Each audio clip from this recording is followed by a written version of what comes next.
Todo mundo quer morar nos Estados Unidos, mas qual que é a forma mais segura de vir morar nos Estados Unidos legalmente? Hoje eu estou aqui com um convidado super especial, o Dr. Bicalho. Obrigada por participar desse vídeo com a gente. Pai de uma família linda, advogado de imigração aqui nos Estados Unidos, no Brasil, em Portugal, professor também de universidade, né, Dr. Bicalho? Obrigada por você estar aqui com a gente. Me conta um pouquinho da sua carreira, assim, de forma resumida, para quem está assistindo agora. Natália, primeiro eu queria agradecer pelo convite de estar aqui com você, batendo esse papo mais uma vez. Eu falo que minha principal função é ser o marido da Ana Paula, pai do Guilherme e da Giovana. Além disso, eu sou advogado e professor universitário, sou um professor apaixonado. Eu falo que dar aula é uma das coisas que eu mais gosto de fazer. Eu falo que quando a gente ensina, a gente mais aprende do que ensina. Às vezes eu chego em casa, tenho uma aula à noite para dar, enfim, ou viajo e tem uma palestra. Estou cansado, mas quando eu volto, eu me sinto revigorado, fisicamente cansado, mas mentalmente bem, porque é muito gratificante quando a gente pode compartilhar algo com alguém. Sou advogado não só de profissão, de coração. Eu falo que toda profissão, quando bem exercida, ela é muito bonita. Né? Então, é muito legal quando você chega num ponto da carreira que você entende quais são os atributos que são importantes para a sua profissão. E eu te confesso que sou apaixonado com o meu trabalho do dia a dia. Obviamente, isso não quer dizer que são só coisas boas, né? Trabalhar com o direito migratório tem decisões que são fantásticas, de famílias que estão realizando sonho, mas tem também situações dramáticas, mas é muito prazeroso, eu gosto muito. Ótimo, perfeito. E a gente está num momento, né, agora com o novo governo do Trump, que tem muita gente com muito sonho de morar nos Estados Unidos, muito desejo, com muitos recursos até, mas eles querem entender como que é a melhor forma legal. Existem diversos vistos. Quantos vistos existem hoje em dia? Nós temos 187 tipos de vistos. 187? Exato. O Trump agora falou que tem um Gold Card, então a gente vai ter 188 daqui a pouco, né? E assim, quais são desses vistos mais utilizados pelas famílias brasileiras, principalmente querendo migrar para os Estados Unidos? A gente tem eu falo que o cardápio migratório ele é vasto, mas o que a gente tem grande procura hoje no escritório são os vistos de profissionais qualificados. Especialmente o EB2NW, porque ele é um visto que te conduz diretamente ao Green Card, não tem um investimento mínimo e você não precisa de uma oferta de trabalho. Parecido com ele, tem uma outra via que é o EB1A. Esses dois vistos te conduzem diretamente ao Green Card. E nós temos algumas vias que são vistos temporários, que podem ser renovados, que também tem uma atração muito grande, que é o visto O1A, que também é um visto de habilidade, mas ele é um visto temporário.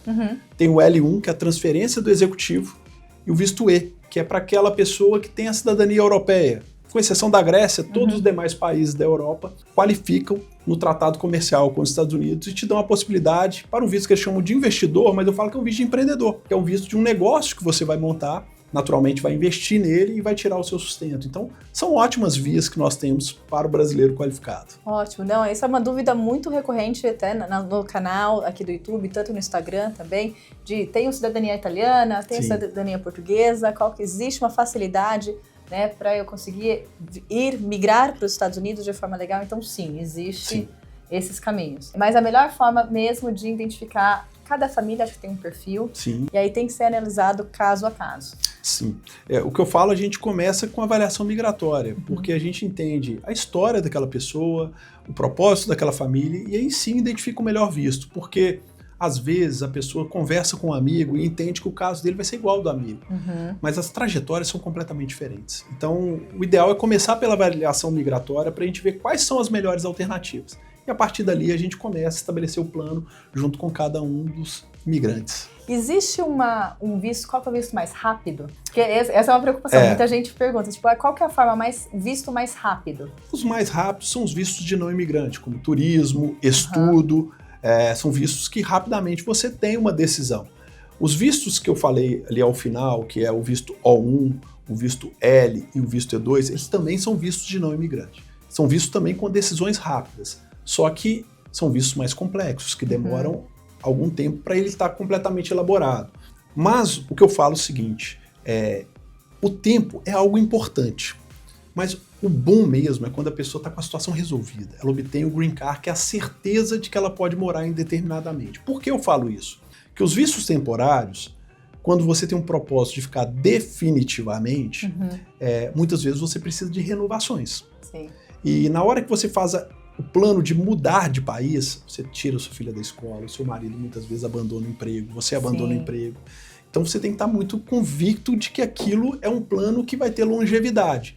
Então, o que eu vejo, você pode até usar um visto temporário como estratégia de chegar antes, mas sempre tenha como alvo definitivo a obtenção do seu green card. Que aí ele vai ter completamente a experiência completa nos Estados Unidos, né? Exatamente. Tanto da experiência do trabalho, de todas as oportunidades e o que os Estados Unidos têm para oferecer, né? Exatamente. Dr. Bicalli, uma coisa que a gente vê com muita frequência, principalmente nesse boom que o Brasil tá, né? Que tem muita gente querendo sair do Brasil, muita empresa de consultoria que às vezes, né, não tem um suporte do início até o fim, mas que eles vendem um sonho, né? Vendem algo que é muito atrativo. Qual que é hoje o principal risco de ir para um caminho que seja mais barato ou que pelo marketing traz segurança, mas que no final das contas talvez não vai ser o melhor caminho? Pois é, Natália, o que eu falo é o seguinte, nós dois somos profissionais licenciados na nossa área. O que eu falo é que a licença ela não é a certeza de competência, mas ela é a comprovação de competência mínima. E além disso, você é regulamentado pelo órgão de classe e pode arcar com as consequências. Eu sempre falo, tome muito cuidado quando a promessa é muito grande. Tem aquele ditado brasileiro, quando a promessa é demais, até o santo desconfia. E a minha sugestão para escolher um profissional na área do direito é que você busque 3 características nesse profissional. A primeira, que ele é licenciado, porque se ele pisar na bola, você pode ir no bar, que é a ordem dos advogados, e tomar as providências. A segunda, que você consiga rastrear a reputação dele. Ou seja, é um profissional que você tem uma boa referência, uma boa recomendação. Não é uma certeza, mas é o que você tem disponível para verificar se aquele profissional é sério. E a terceira, que eu acho fundamental, é se ele é acessível. Porque a gente vê muito também profissionais que são maravilhosos até assinar o contrato. Depois da assinatura do contrato, eles se tornam exatamente, completamente inacessíveis. Então, se você tiver um profissional que preenche essas 3 características, a sua chance de errar ela é muito pequena. Aqui nos Estados Unidos, o presidente Trump ele criou uma ordem executiva no final de março para responsabilidade de advogados, escritórios de advocacia e consultorias que protocolam casos frívolos. Ou seja, ele está focando justamente nessas consultorias que fraudam documentos, que forçam situações. E eu sempre brinco o seguinte, aqui na América, nós temos um país que ele é melhor do que o Brasil em muitas coisas, mas tem 2 coisas que eu falo que os Estados Unidos é bem pior do que o Brasil.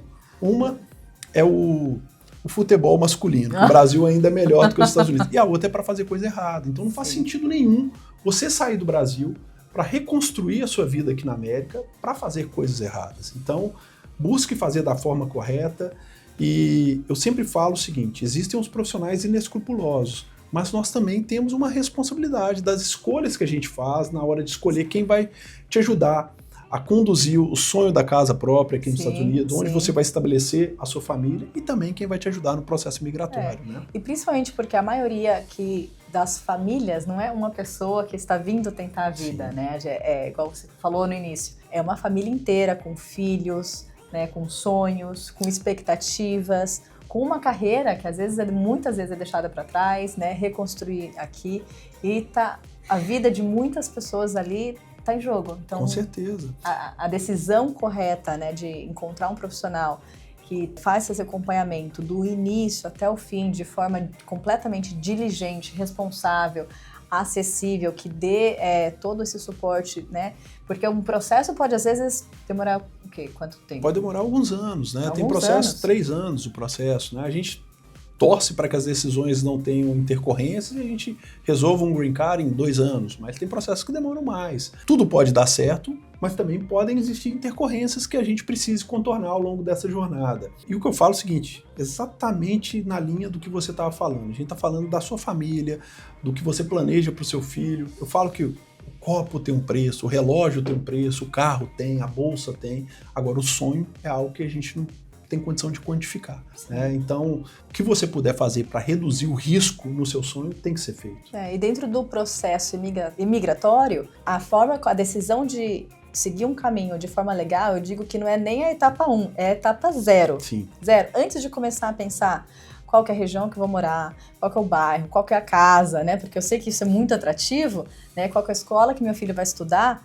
A etapa número 0 é buscar o caminho que vai ser feita essa migração de forma legal. Sim, só vou fazer uma correção, que todo mundo na hora que sonha quer dar aquela passeada na casa, sonhar, né, os casais. Eu lembro, eu e minha esposa, até hoje, a gente já trocou de imóvel algumas vezes aqui, a gente adora ver os imóveis, então assim, principalmente quando você está vivendo esse sonho, o passo começa com a imigração, mas acho que o sonho de ter a casa, a moradia vem antes. E principalmente as casas do Texas, né, que são essas grandes casas que atraem muito, né, as famílias brasileiras, porque elas são grandes, são acessíveis, né? E aí esse sonho da segurança também vem tudo junto.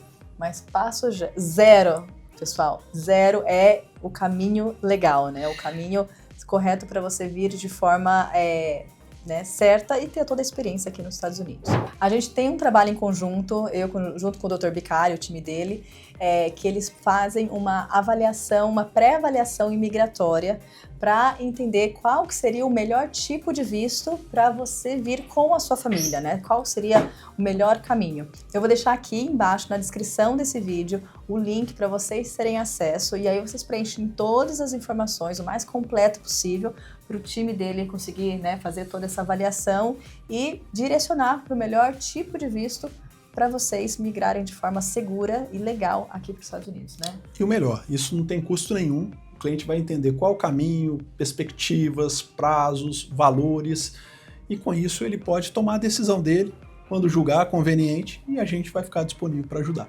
Ótimo, perfeito. Obrigada, Dr. Bicalho. Obrigada a vocês por acompanhar. Espero que esse vídeo tenha esclarecido as principais dúvidas aí desse início de imigração da sua família e em breve a gente vai ter mais conteúdos como esse. Eu que agradeço, querido. Um prazer estar aqui com vocês. Até a próxima. Até a próxima.